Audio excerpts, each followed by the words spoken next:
All right, so today I'm going to be going through every single NFC team and their biggest week one storyline, whether it's something offensively or defensively, or even something within their coaching staff that is the biggest storyline around their team going into the season opener for them.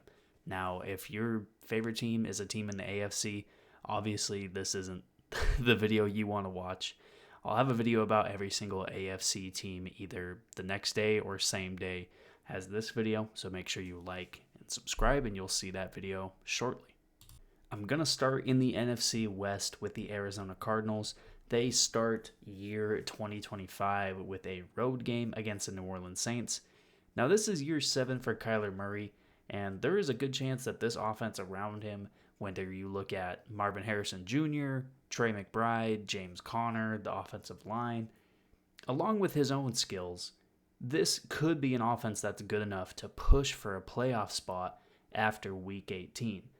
But while that talent is great offensively, where I see the biggest chance for them to get into the playoffs is the fact that there was a complete overhaul on the defensive side of the ball in the offseason, especially as far as the pass rush is concerned. So I'm very interested to see if the names they added, like Josh Sweat, Calais Campbell came back to this franchise. I'm very interested to see if they can make an impact against young Spencer Rattler and the New Orleans Saints offense and limit their chances to make noise through the air.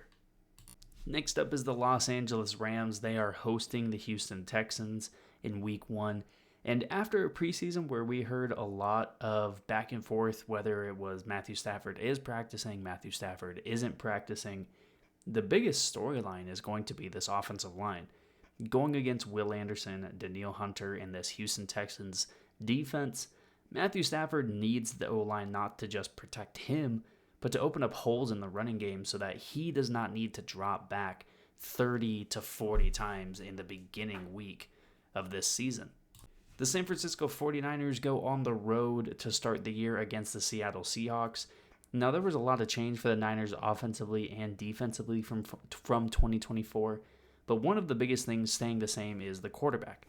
Brock Purdy got a massive contract extension in the offseason.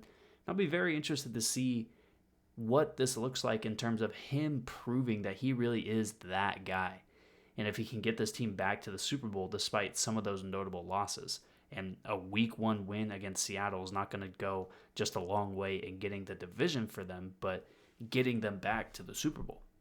And with the Seattle Seahawks, even though this team has a new quarterback and offensive coordinator, I'm much more interested in this defense in year 2 under Mike Macdonald. There's young draft picks, there's wily veterans, and there's free agent signings that make this possibly one of the best groups in the entire league. The second half of 2024 was really good for Seattle, but I'm looking forward to this team taking over for an entire season on that side of the ball. They have pass rushers, they have guys at linebacker that they really like, they have young playmakers in the secondary, and so again, taking over for an entire season is something that we're used to seeing from the Seattle Seahawks franchise. It's something that I think they might be able to get back to in 2025. Down to the NFC South, we have the Atlanta Falcons hosting the Tampa Bay Buccaneers.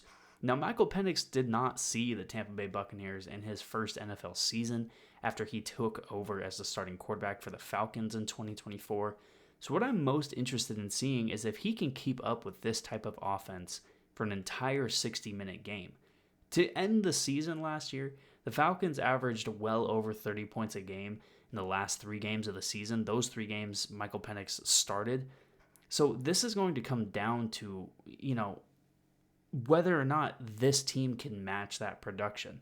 Now, that number I just mentioned, 30 points a game over those last 3 games of the season, the Falcons also allowed Michael Penix to get sacked 3 times in those 3 games. Now, again, this is the exact type of performance this team will need to try to take the first step in winning the NFC South for the first time since 2016. Next up is the Carolina Panthers. They go on the road to Jacksonville to face the Jaguars, and this is easily the best group on offense since Bryce Young was drafted number 1 overall in 2023. With a new first-round pick in Ted McMillan, year 3 will be the year where we find a lot out about Bryce Young. whether he is a guy that elevates an NFL offense to good levels or not. And while the offensive line might not be the best in the league, it's definitely nothing to snuff at. And the running back room is much deeper with Rico Dowdle and fourth-round pick Trevor Etienne added to the roster after last year.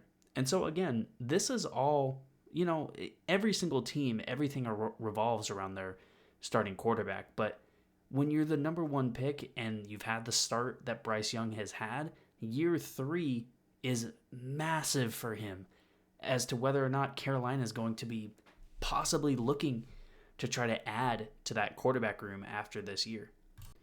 As previously mentioned, the New Orleans Saints are hosting the Arizona Cardinals.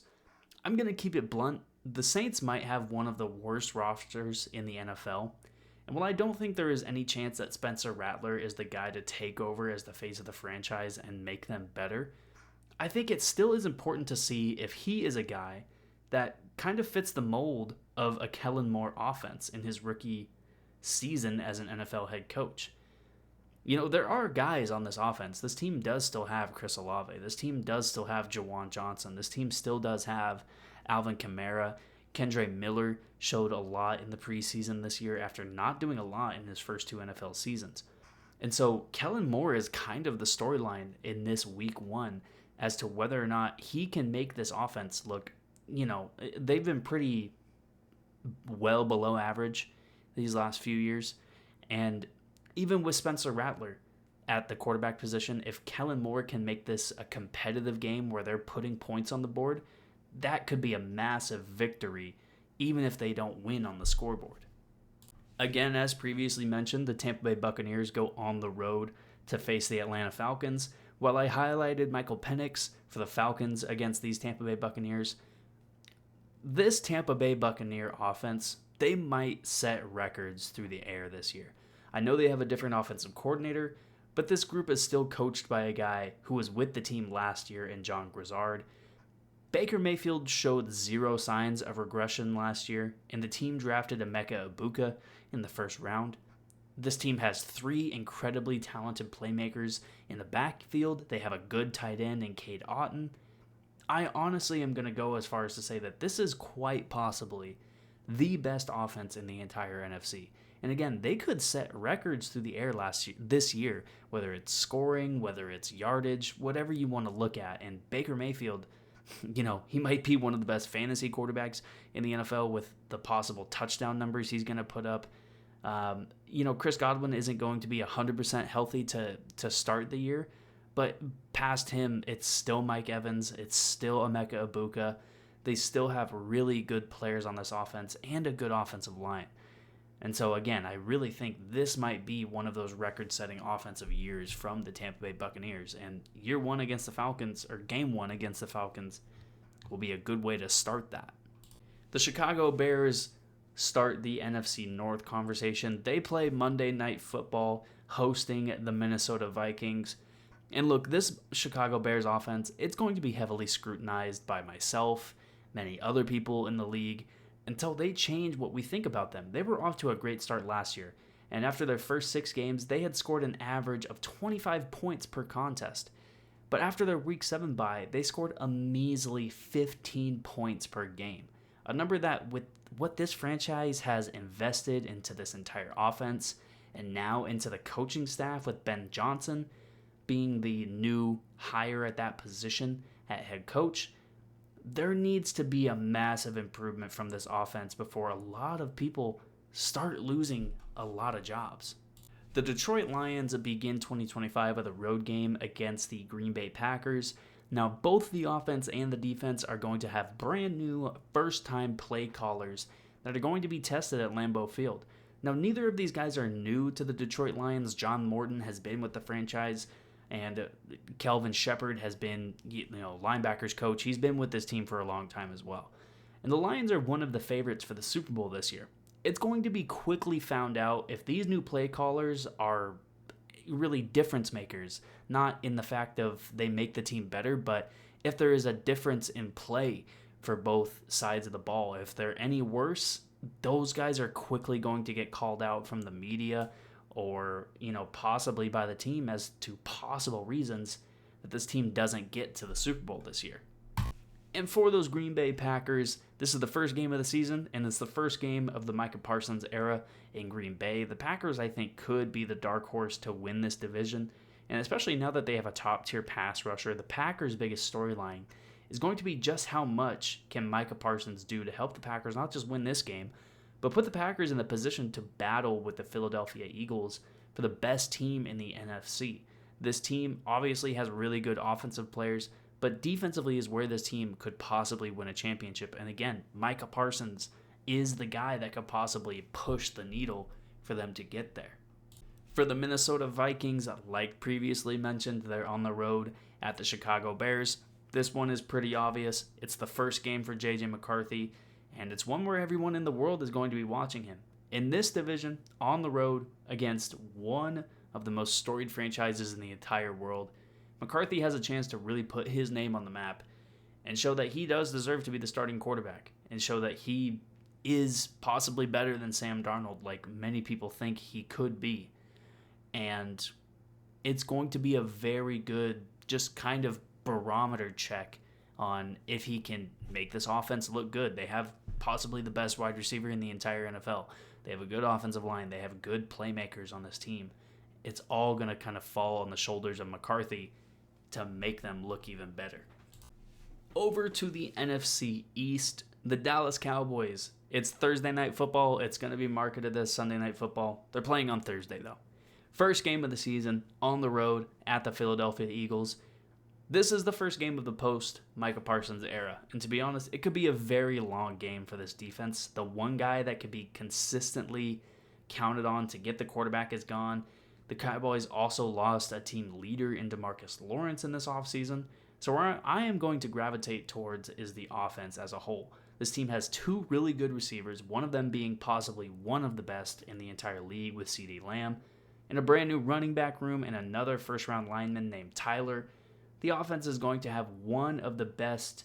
The offense is going to have to be one of the best in the league to be able to get the Cowboys to the playoffs this year. With the New York Giants, they're going on the road against the Washington Commanders to start the season. There is a very, very good chance that after week one, especially with New York media, there's already going to be calls for the New York Giants to bench Russell Wilson and insert Jackson Dart into the starting lineup for the G-Men. But until then, my eyes will be on this defense, and especially against an offensive line or an offense like Washington's. This could be a good indicator of how long of a leash Wilson might actually get if the defense is great behind him. This defense added to the secondary. They added to the defensive line after they already had an incredible pass rush with Dexter Lawrence, Brian Burns, Kayvon Thibodeau. They added in the draft. They added in free agency. This is a defense that's going to be heavily relied on in New York to keep them afloat if Russell Wilson is not up to par at the position. The Philadelphia Eagles host the Dallas Cowboys. It's Thursday Night Football. It's the first game of the year. They're going to be hanging a banner. They're going to be celebrating the first title of the Sirianni era. And my first big question about Philly is going to be whether or not they can replicate their dominance that they had defensively last year.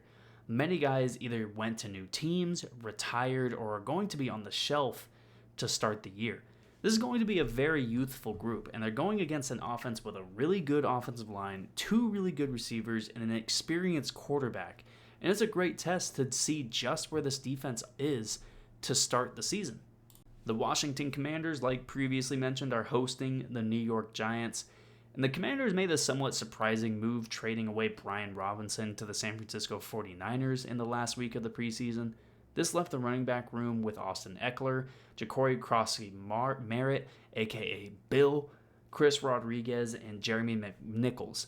The good news is that the passing game will probably be even better than last year after trading for a good left tackle in Laramie Tunsil and a good wide receiver 2 in Deebo Samuel. The Commanders also made sure to get a deal done with Terry McLaurin before the season started. But again, I'm not exactly sure what to expect from this team in the running department. If Bill is a really good running back, like I think a lot of people in Washington believe he is, then they'll be fine. But even past him, Austin Eckler is in the final stages of his career, and last year wasn't really a relied upon every down running back. He was the really good receiving back that we've known him as.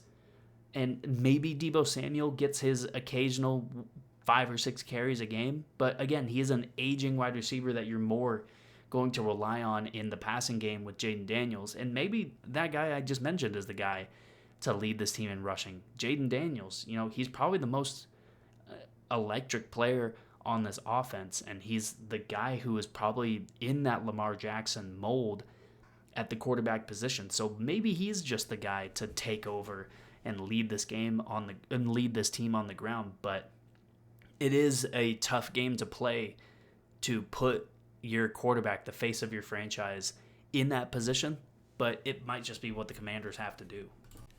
There you have it. That is every single NFC team's biggest storyline. If there's something else I forgot, make sure to leave a comment. I'm sure there's something about one of these 16 teams that I didn't talk about that is very important. So again, make sure you leave a comment. I'll have the AFC video up either same day or next day, and I'll see you in that video.